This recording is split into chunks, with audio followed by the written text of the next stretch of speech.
Finance Minister Margaret Manakatwe is due to present the 2019 budget to lawmakers this year. The ministry is targeting a budget shortfall of 6.5% of gross domestic product next year, compared to a 7.4% this year, according to a minimum term expenditure plan that sets its fiscal course until 2021. Now, last year, the IMF classified Zambia as being at a high risk of an external debt distress. What could be different in the upcoming 2019 budget? This is Nightlife. I'm Francesca Phiri-Banda. We'll take a break.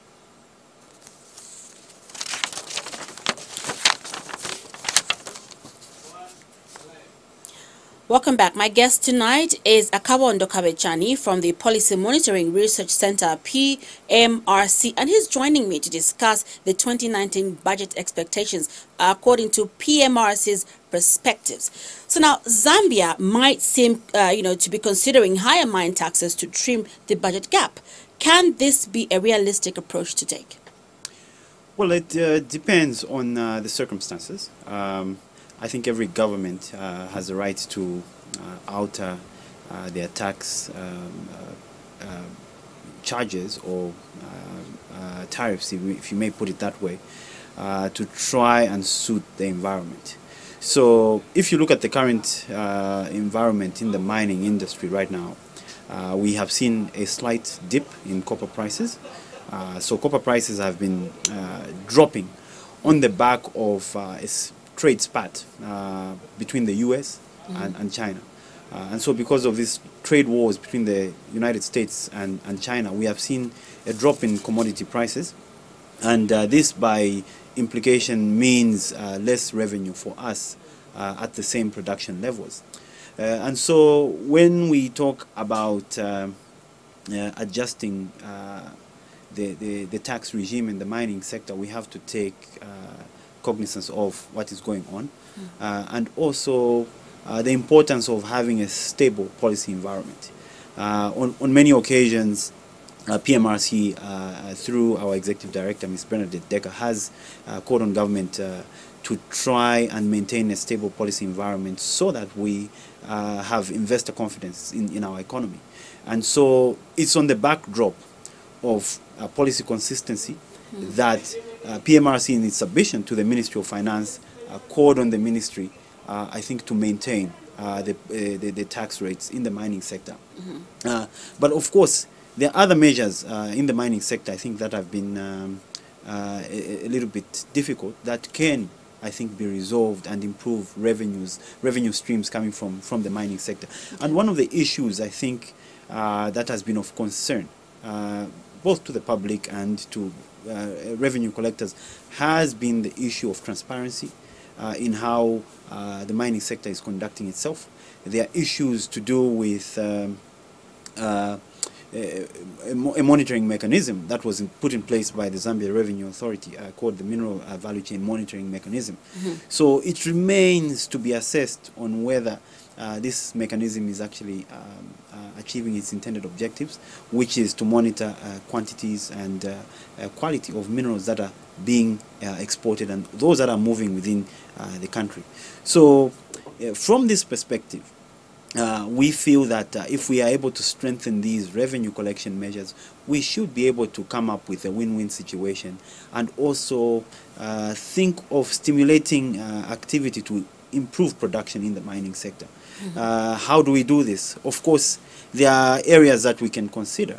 Areas where, say, certain mining equipment is imported into the country. It would be important for our government and other stakeholders to sit down and find, I think, a mechanism that can work for a win-win situation where we can bring in equipment, increase production in the mining sector, and also increase revenue for government through that stream, as opposed to adjusting taxes upwards for quick revenue grabs. In the past, I think we have noted, of course, what has happened in such situations, and then we've had challenges with the mining sector. And then the other issue has to do with, of course, power that is being supplied to the mines. That's something that the government needs to address in the coming budget, and you will notice from policy statements, including policy statements from Honorable Margaret Manakatwe, recognizing the challenges that we face from state utility company ZESCO. And if you go deep into the issues, I think, that are involved, you will find issues to do with tariffs between the mining sector and the providers of electricity, in this case ZESCO and CEC, Copperbelt Energy Corporation. So these issues, if we address these issues and we're able to find practical, constructive solutions, we should be able to get better revenues for government. How would you say the country is doing? You did mention to say, first of all, we need to have a stable policy environment. From the time PMRC was, put in place to be monitoring, the policy environment in the country, how are we doing as a country from the time that you came, into existence? I think as a country, we have come to a stage where we have a certainty in the policy environment. These have been spelled out by introduction of different policy documents by government, and recently the 7th National Development Plan, which spells out the development path that Zambia should take during this period up until 2021. So in terms of trying to bring these ideas into a coherent, functioning system, I think we've done very well. What remains, of course, are challenges with implementation. And then when we go down to implementation, you'll see some of the bottlenecks that, of course, should be addressed in the coming budget. Talk about capacity building in some of these institutions and skills development. These are some of the important issues, if addressed by government, I think can really get us some progress. So now Zambia has for a long time been, sounding the diversification drum, and also announcements have in the past been made to this effect. Are we achieving, any of these objectives, and what could be some of the missing links? Of course, when we talk about diversification measures, firstly, we need, I think, to develop a comprehensive communication strategy for some of these plans that government has. There are many times when we have very brilliant ideas in terms of trying to get the diversification agenda running. Some of these initiatives are announced by government, but they don't trickle down to the intended beneficiaries. And so because of that, we have a gap where intended beneficiaries don't seize the opportunity to take advantage of some of these measures that are put forward by government. But coming down to the diversification agenda, of course, you will notice that from the 2018 budget, there were pronouncements to construct farm blocks with a view of trying to create value chains within the agriculture sector. This remains to be addressed, and we hope that the 2019 budget will address the progress made so far with such pronouncements. We also have issues on an agricultural and tractor assembly plant, which was supposed to be set up in the South Multi-Facility Economic Zone to try and promote diversification and mechanization in the agriculture sector. So with these pronouncements, I think there's need for a systematic follow-up in the 2019 budget, which should address, of course, some of the hiccups, the challenges, as well as the opportunities that have been created by these initiatives.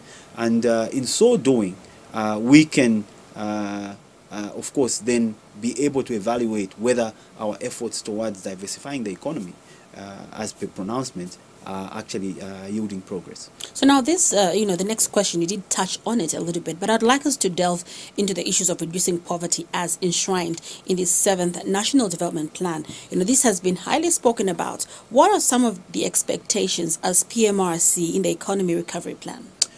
Of course, when you look at economic recovery and some of the austerity measures that have been introduced, it's important to take cognizance of the fact that some economic measures may affect poorer people worse off than, I think, those that are not poor.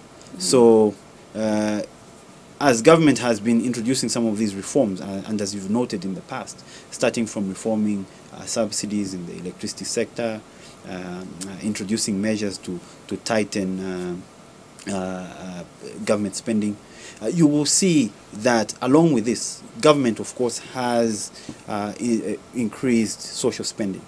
So social spending, I think, moving from 2016 going into the next budget, we had an increment of about 87% in social cash transfers alone. And of course, there were increases in pension benefits. But then when you come to the 2018 budget, you will notice there was a slight reduction towards social protection, and this was mainly towards pension benefits. So we expect, of course, to see an increase in social spending, particularly towards social cash transfers, to help alleviate poverty, as well as try to increase the amounts. We know that this is a big ask, but given the prevailing economic conditions, I think it's important to shield the poor from adverse effects of either austerity measures and other measures that are being put in place to try and set the economy on the right path. You're watching Night Live, and this is the pre-budget edition where we will be bringing different stakeholders to give us their expectations in the 2019 national budget as we wait for the Minister of Finance, Margaret Mwanakatwe, to present the budget to the House in a few weeks' time. We do take a short break. We'll be right back. Don't go away.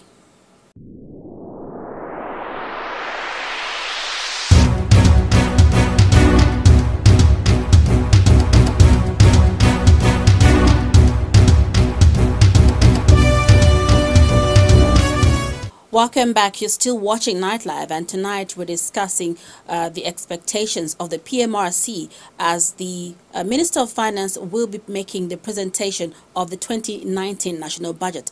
So now, Zambia is still seeking, the IMF bailout package in order to refinance options for its debt. How should the budget look like in this aspect?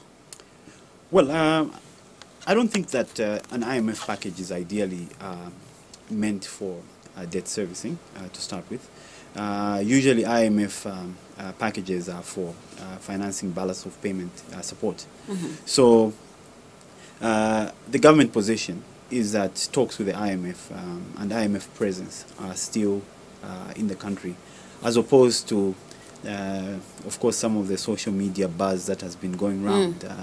And of course, this has been misinformation on the part of the people, I think, that have been sending out these messages. But what's also important to note is that government is in the process of instituting measures, I think, that are meant to set the economy on a sustainable path. Recently, a statement coming from the Honorable Minister of Finance, Margaret Mwanakatwe, indicated government has instituted austerity measures at several levels, including measures, I think, to improve performance of state-owned enterprises, SOEs. And so when we look at this scenario, we see that we're making progress. It remains to be seen how much progress it is, I think, through processes of monitoring whether we have cut wastage in terms of spending, which would be good for us. Beyond that, we have a debt and sustainability program that is ongoing with the Ministry of Finance, and it sets out, I think, the plans that we have to try and set the country on a recovery path. Beyond this, of course, we've had initiatives that have come through from China in terms of South-to-South cooperation. With some of the projects, I think, that are being funded, the multi-facility economic zone near the airport there, the Chinese have given us a grant to develop electricity connection in that space. There's also interest-free loans on developing Mulungushi International Conference Center in readiness for the AU Summit in 2022. And so with all these measures, I think the government is doing the best that they can. And so It is our hope, of course, also that the media should be able to communicate correct information as presented by government on the position. Now, when it comes to structural reforms, are you expecting anything in the 2019 budgets? Of course, structural reforms and policy, we are very passionate about that as PMRC, and we have scored some successes in the past. Of course, in calling for measures such as the Public Finance Act to come into force, and this has been achieved. It's meant to, of course, come up with more punitive measures for erring public officers.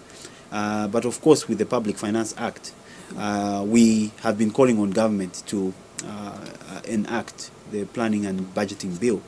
You will notice that some of the provisions of the Public Finance Act refer to the Planning and Budgeting Bill. So it's also important that we begin to see some movement from the Parliament side in terms of trying to enact Planning and Budgeting Bill, as well as other reform measures like the Public Procurement Act. Public Procurement Act is also something that we've been passionate about because we want to see government getting value for money. What do I mean by this? Some of the measures that are set out in the Public Procurement Act are meant to benchmark pricing for public procurement. So when you benchmark public procurement, you will not find huge disparities in terms of cost of purchase of items. For example, a ream of paper, you will find in a particular ministry it's costing us, for argument's sake, maybe say 200 kwacha, and then you move to another ministry, you find it's at 300 kwacha. So when we benchmark pricing, of course, which should be reviewed periodically because economic conditions keep changing, we have fluctuations in currency and all those other issues. So if these are put into consideration and we are able to develop a robust benchmarking framework for public procurement, we should be able to see government saving significant amounts of money. So that, of course, we expect to see. There's also the electricity bill, as well as the energy regulation bill, which are meant to cure some of the issues that I've earlier alluded to. Talk about the problems with the mining sector and electricity tariffs. So these reforms, once they go through, I think should be able to address some of these issues and help government get value for its money. Which brings me to the last question. Now, the power sector remains fraught with financial challenges, and also given the country's fiscal position, how do you hope to address these issues in the 2019 budget, especially when it comes to implementing? Right. When you look at the power sector, we have been doing a lot of work as a policy monitoring and research center in the power sector, starting with our first call, I think, for reform in the tariff. More than 4 years ago, I think for more than 4 years, PMRC has been calling for government to move to cost-reflective tariffs, and this is well documented. Coming down to 2017, we also called for subsidy reform, and among the key recommendations that we had was to move to cost-reflective tariffs, of course, over a longer period of time. We also called for the revision in the lifeline tariff, which currently sits at 200 kilowatt hours. So it has remained at 200 kilowatt hours. Of course, our concern remains that the lifeline tariff covers everyone. It's a benefit that accrues to everyone. And our argument was that the lifeline tariff must not be awarded to people that it can afford. And so going forward, we expect, of course, the budget to address some of the issues that we have raised in terms of the lifeline tariff, and that is removing it from people who do not need it. People that can afford to buy electricity at economic rates must not be offered the lifeline tariff. And we have suggested measures on how this can be achieved, using consumption patterns and using self-identification mechanisms and other reforms. Beyond the lifeline tariff, of course, there are other sets of measures that we feel that the government needs to address in the 2018 budget to make ZESCO more profitable. The credit worthiness of an off-taker is very, very important. PMRC has been calling for investment by independent power producers in the energy sector to fill in that gap. Given the constraints, the fiscal constraints government currently has, it would not be a good idea for government to continue spending huge amounts of money in investing in the energy sector, given the current position. So to fill that gap, we are suggesting that we improve the regulatory environment to attract independent power producers to come in the market. For us to achieve this, we need to have proper planning. We need to have a planning that is continuous. We need to have engage in best practices when it comes to procurement, so that we are able to get the best tariff. So all these issues improve the regulatory environment in terms of the Energy Regulation Board and how it sets out its decisions. Combined would achieve an environment that is predictable for independent power producers to come into the market. And so going forward, we expect a few pronouncements to try and address this. Government is currently conducting a cost of service study, which is supposed to basically give us the true cost of producing electricity. And electricity is a key ingredient for economic development, and therefore we cannot ignore the issues of power when it comes to driving our economic agenda. All right, and there you've heard it for yourselves. Those are some of the expectations as well as recommendations, coming from the Policy Monitoring and Research Center, PMRC, Akabondo Kabechani, who is, representing the organization. That's all we had time for you tonight. Remember, we are doing the pre-budget edition of Nightlife. I'm Francesca Phiri-Banda on behalf of the Current Affairs team. Have a good night and stay blessed.